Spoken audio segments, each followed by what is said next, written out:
committee, which will be constituted by the minister responsible for trade under Regulation 2 of the proposed regulations that is before Parliament. The alternative view of the NDC on this matter is as follows. 1. Where there is a credible data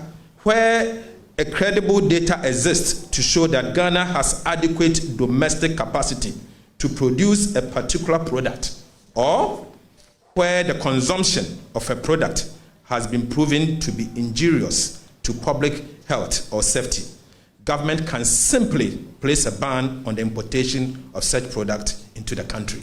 For example, I've heard people saying that Yemadeɛ should be banned and it's not good for us and it should not be imported into our economy. The question is, if there is evidence proven by experts that it is against our health and is injurious to our health, then the government should do what is required to do, but not necessarily restricting the importation. You can equally ban it if you think that is what you should do.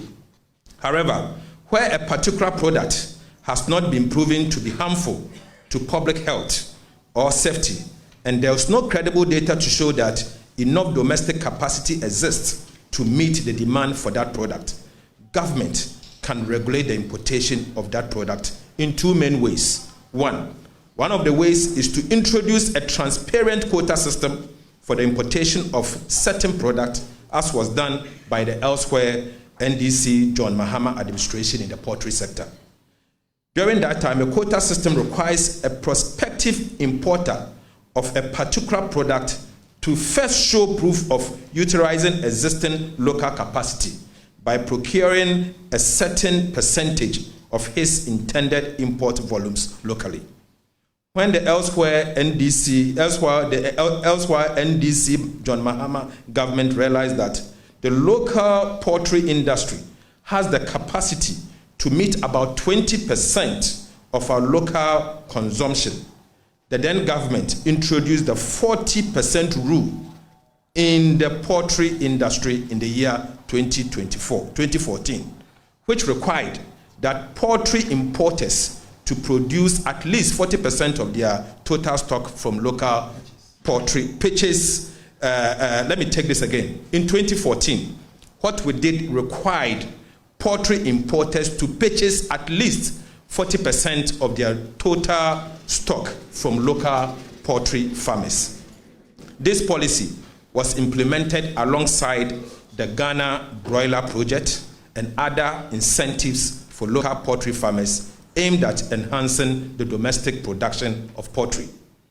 Another mechanism that can be used to regulate import with the aim of protecting the indigenous industry is the imposition of tariff and non-tariff measures on certain products to encourage the patronage and consumption of locally produced commodities. Ladies and gentlemen, it is a known fact that trade volumes at our port have dropped drastically under the failed Akufo-Addo and Bawumia government due to high duties and taxes. Similarly, smuggling of goods out of Ghana to other neighboring countries has intensified due to the porous nature of our borders. The obnoxious legislative instrument before Parliament will exacerbate these problems and negatively impact livelihood and the economy as a whole. As you may be aware, the insensitive Akufo-Addo Bawumia government is also seeking to introduce a new raft of draconian tax measures on the already impoverished Ghanaians on the back of the 2024 budget. These tax measures, which are currently before Parliament, include the following: an imposition of VAT on non-life insurance, such as motor or car insurance, marine insurance, fire insurance, building insurance, goods in transit. Let me take this again.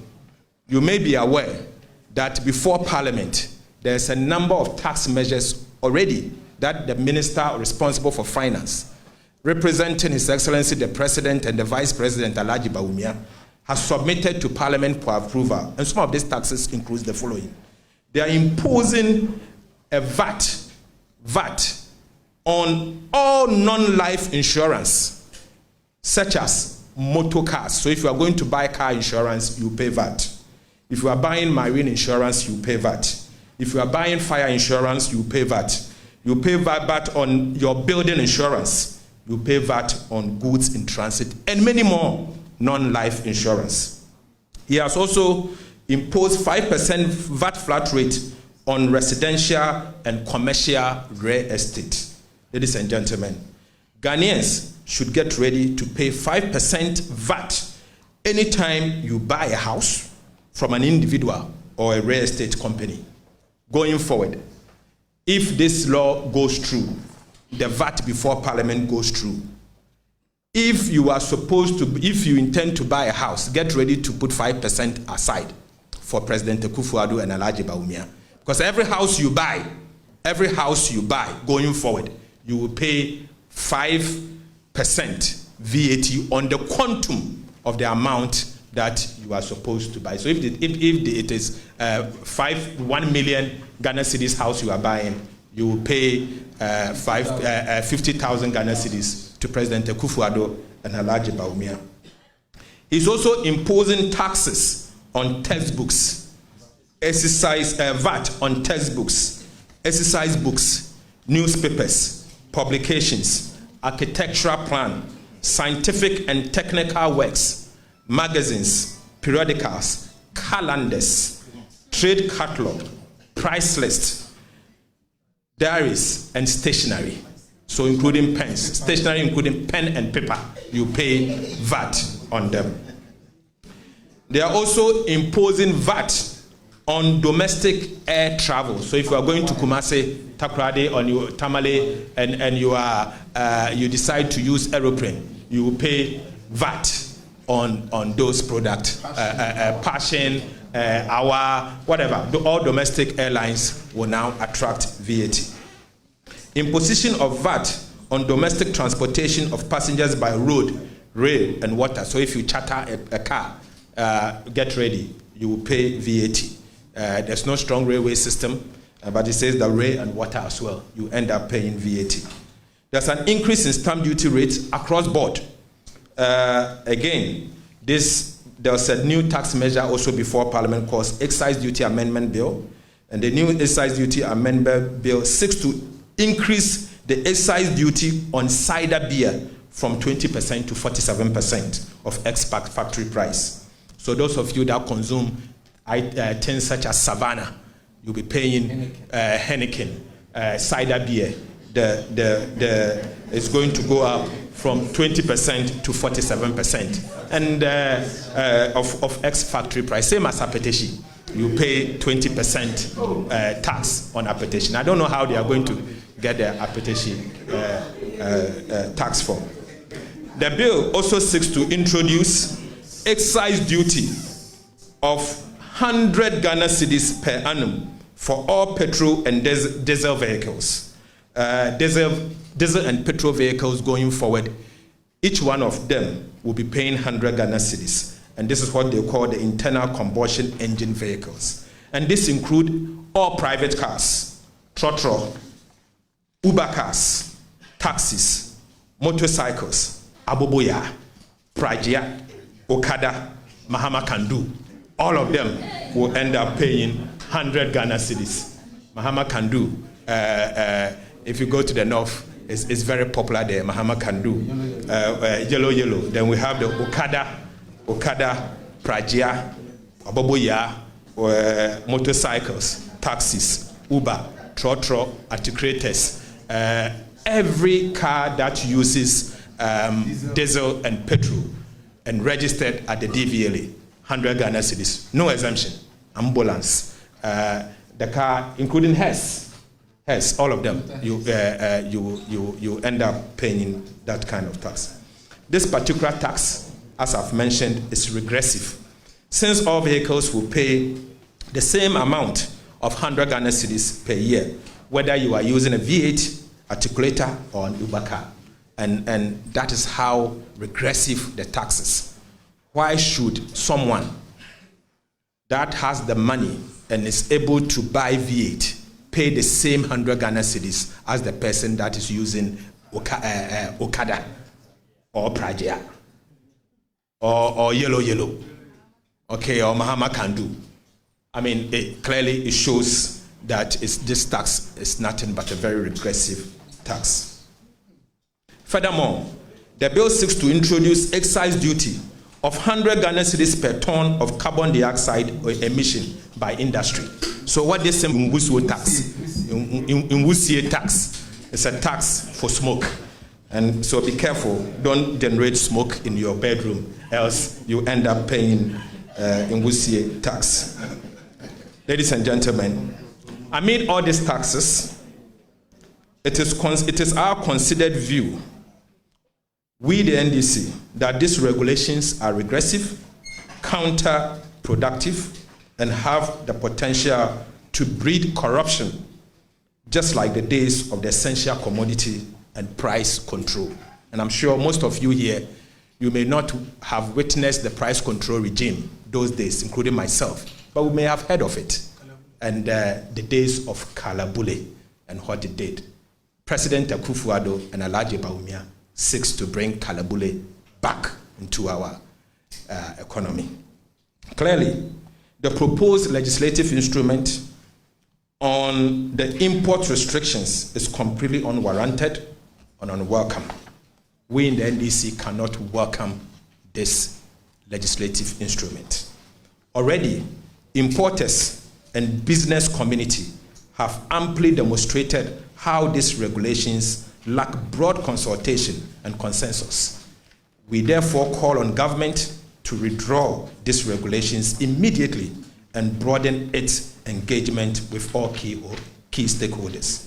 We call on the Trade Union Congress, the TUC, the civil society organizations, the CSOs, traditional authorities, the clergy, such as the Catholic Bishop Conference, the Apostolic Fathers, and all clergy, chief imam, and everyone else, and all progressive forces to speak up and join the NDC minority to reject this obnoxious import restriction regulation in the supreme interest of our dear country.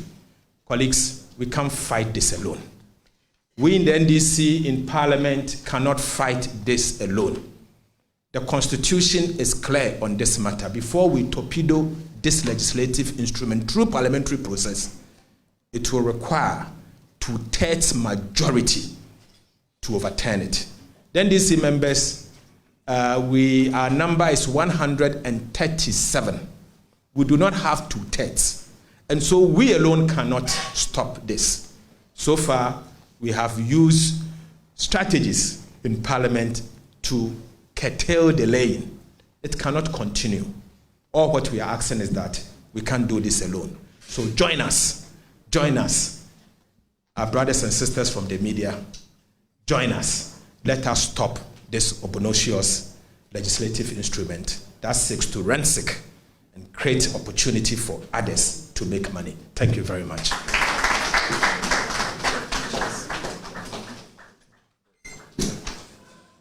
Thank you very much. So if you have questions in English, this is the time for you to ask the questions before we move to the tree presentation.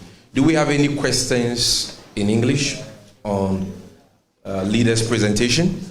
If you do, you tell me your name, your media house, and you keep your question.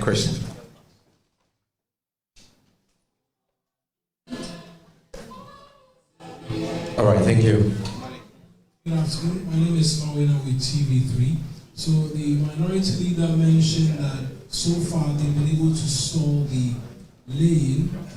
What is the current state now? Because based on calculations, it appears that if it is laid now, the constitutionally mandated 21 days, they might not reach. And we know also yesterday there was an engagement. It might not reach. I don't understand. It will not be the 21-day constitutional, based on the calculations for the House to rise. Oh, but they will obviously resume. Well, that's one of the opinions out, the reason for which there's a suggestion that the trade minister might not leave. But on outside of that, he says that he wants Ghanaians to join in the support in rejecting this bill. Is it the case that there aren't any laid down processes to which ask the minority side with their numbers, they can tackle this head on. All right. Outside of the technicalities that he's mentioned, and also what the outcome of the engagement with the trade unions was yesterday as well. So 3 questions. Thank you. Any other? Okay, so leader will address these 3. If you have a question, kindly come forward.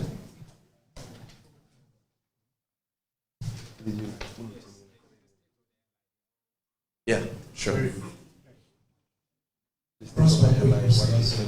Yes. All right. I want to find out from the leader what measures are there. What gap can the public fill in order to press against this particular thing? All right. You want specifics? All right.